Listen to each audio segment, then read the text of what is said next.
Bonjour à toutes et à tous. On entend souvent dire que la politique, ça n'intéresse plus personne. Et pourtant, il suffit de regarder autour de nous, on voit des manifs, des mobilisations partout. Alors, qu'est-ce qui se passe réellement? C'est ce qu'on va décortiquer ensemble aujourd'hui. Comment l'engagement politique est en train de se réinventer? Alors, cette question, elle est sur toutes les lèvres. L'intérêt pour la politique est-il vraiment en train de disparaître? On a tous cette image en tête, des bureaux de vote un peu vides, une sorte de désintérêt général, surtout chez les plus jeunes. Mais et si c'était plus compliqué que ça? Si cette idée reçue cachait une autre réalité? Parce que voilà la réalité aussi. Des images comme ça, on en voit de plus en plus. Ici, c'est une action d'extinction-rébellion, en plein Paris. Des gens déterminés, prêts à s'asseoir par terre pour défendre leurs convictions. Alors quand on voit ça, le mot « désintérêt », il sonne un peu faux, non? En fait, c'est un peu l'histoire de deux tendances qui semblent aller dans des directions complètement opposées. D'un côté, on a les chiffres des élections qui sont assez clairs, la participation baisse, l'abstention atteint des records, notamment chez les jeunes, et de l'autre côté, on a une vitalité incroyable dans les rues, une explosion de mouvements de protestation, que ce soit les marches pour le climat ou les gilets jaunes. Comment on réconcilie ces deux phénomènes? Eh bien, ce grand écart, ce mystère, il a un nom. C'est ce qu'on appelle le paradoxe de l'engagement. L'experte Adélaïde Zulfekar-Passic le formule très bien. Elle parle de niveau record d'abstention d'un côté et de l'autre, d'une vitalité incroyable avec des mouvements comme les Gilets jaunes. Elle dit bien, il y a là une forme de paradoxe. C'est exactement ça. Ça suggère que ce n'est pas que les gens n'ont plus d'avis, mais peut-être qu'ils ne croient plus autant au vote comme seul moyen de se faire entendre. L'énergie citoyenne ne disparaît pas, elle change de forme. Et pour bien comprendre la partie abstention du paradoxe, regardons les chiffres, c'est assez frappant. Législative de 2022, chez les 18-24 ans, 71% d'abstention. Je le redis, 71%, c'est énorme. Plus de 2 jeunes sur 3 qui ne se sont pas déplacés. Le premier réflexe, ce serait de se dire, voilà, les jeunes s'en fichent. Mais on va voir que c'est beaucoup plus nuancé de ça. Parce que justement, l'engagement a migré. Il a quitté en partie le bureau de vote pour s'exprimer ailleurs. Il faut vraiment regarder au-delà des urnes.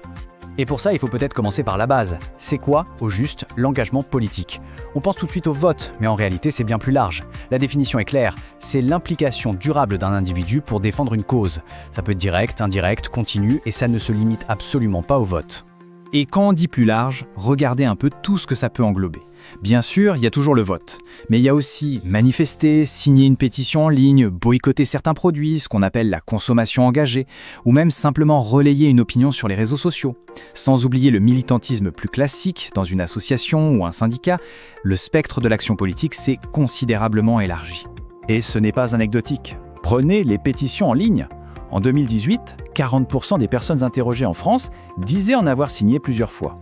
40%, c'est un geste simple, rapide, mais qui est une forme d'expression politique à part entière. Ça montre bien que l'envie est là et que les outils pour s'exprimer se sont diversifiés. Ok, donc les formes d'action changent. Mais qu'en est-il des gens qui s'engagent et des causes qu'ils défendent? On parle de nouveaux militants, de nouvelles causes. Historiquement, les grands conflits sociaux étaient souvent liés au monde du travail. Les salaires, les conditions de production, ces combats sont loin d'avoir disparu. Attention. Mais aujourd'hui, on voit émerger ce que les sociologues appellent des mobilisations post-matérialistes. En gros, des luttes qui ne sont plus seulement centrées sur les conditions matérielles, mais sur des valeurs, l'environnement, l'égalité des genres, les droits LGBTQ+, etc. Et qui portent ces nouvelles luttes? Eh bien, les acteurs aussi se sont diversifiés. Ce ne sont plus seulement les partis politiques ou les grands syndicats. On voit apparaître des groupes beaucoup moins structurés, plus horizontaux, comme les Gilets jaunes ou le mouvement #MeToo. Des communautés qui s'organisent en ligne, via les réseaux sociaux. Chose intéressante, on voit aussi des scientifiques, des experts qui s'engagent et prêtent leur crédibilité à des mouvements. Et enfin, il y a l'engagement au niveau de l'individu, via des choix de consommation par exemple. Et là, attention, on arrive au cœur du paradoxe. On se souvient des 71% d'abstention chez les jeunes? Eh bien, la même Adélaïde Zulfekar-Passic nous dit dans son étude que c'est précisément chez les 18-24 ans que le score d'engagement global est le plus élevé. Ça semble complètement contradictoire, mais en fait, c'est logique. Les jeunes s'engagent, mais pour de nouvelles causes et surtout avec de nouveaux moyens d'expression. Mais ça soulève une autre question, plus fondamentale. Pourquoi s'engager? Tout court. Franchement, pourquoi est-ce qu'on irait manifester sous la pluie un samedi alors qu'on pourrait rester au chaud? C'est toute la question de la logique de l'action collective. Le sociologue Mancur Olson a mis le doigt sur un paradoxe super intéressant. Il dit « Si une action collective réussit, tout le monde en profite, même ceux qui n'ont rien fait. C'est le passager clandestin. D'un point de vue purement rationnel, le mieux, c'est de laisser les autres faire le boulot et de récolter les fruits. Mais si tout le monde pense comme ça, personne ne bouge et l'action échoue. Alors pourquoi est-ce que ça marche quand même ? Alors, qu'est-ce qui fait qu'on arrive à surmonter ce paradoxe? Il y a principalement deux types de réponses, les incitations sélectives et les rétributions symboliques. Les incitations sélectives, c'est assez simple à comprendre. Ce sont des avantages matériels que seuls les participants reçoivent. L'exemple typique, c'est la caisse de grève dans un syndicat. Si on fait grève, on perd du salaire. Mais si le syndicat nous compense financièrement, le coût de l'engagement baisse. C'est une sorte de coup de pouce. Et puis il y a l'autre moteur, peut-être le plus puissant, les rétributions symboliques. Là, on parle de tout ce qui n'est pas matériel. Le sentiment d'appartenance à un groupe, la fierté de se battre pour ses idées, la reconnaissance des autres. C'est l'estime de soi, le lien social concret. C'est le plaisir de se sentir utile et de partager une expérience forte. Et ça n'a pas de prix. Bon, on a vu pourquoi les gens s'engagent. Mais est-ce que tout le monde s'engage de la même façon? Est-ce que le fait d'être jeune ou vieux, d'avoir fait des études ou pas, ça change la donne? La réponse est oui, absolument. Regardez ce graphique sur le bénévolat. C'est très parlant. Le taux d'engagement associatif grimpe en flèche avec le niveau de diplôme. En 2022, 27% des diplômés du supérieur étaient bénévoles, contre seulement 15% pour les titulaires d'un CAP ou BEP. C'est quasiment du simple double. Ça montre que le capital culturel, le fait de se sentir à l'aise, légitime, d'avoir les codes, ça joue un rôle énorme. Et évidemment, il n'y a pas que le diplôme. D'autres facteurs sont très importants. L'âge, par exemple, on l'a vu, les jeunes vont préférer des actions comme les pétitions ou les manifs, alors que leurs aînés votent davantage. La classe sociale aussi, les cadres s'engagent plus que les ouvriers en général.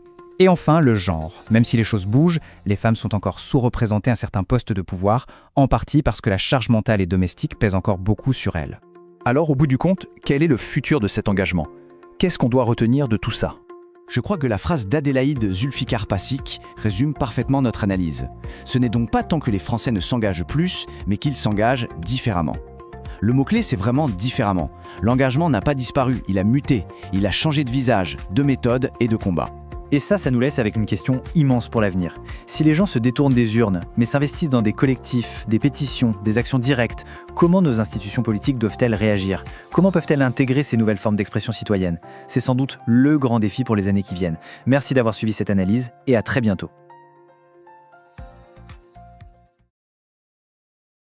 Par là. Vous avez aimé le contenu de cette vidéo? Vous êtes nouveau sur cette page? Ici, on apprend en kiffant, pas vrai? N'hésitez pas à liker, vous abonner à Mon Campus Online, activer la cloche de notification pour ne rien manquer et surtout à partager.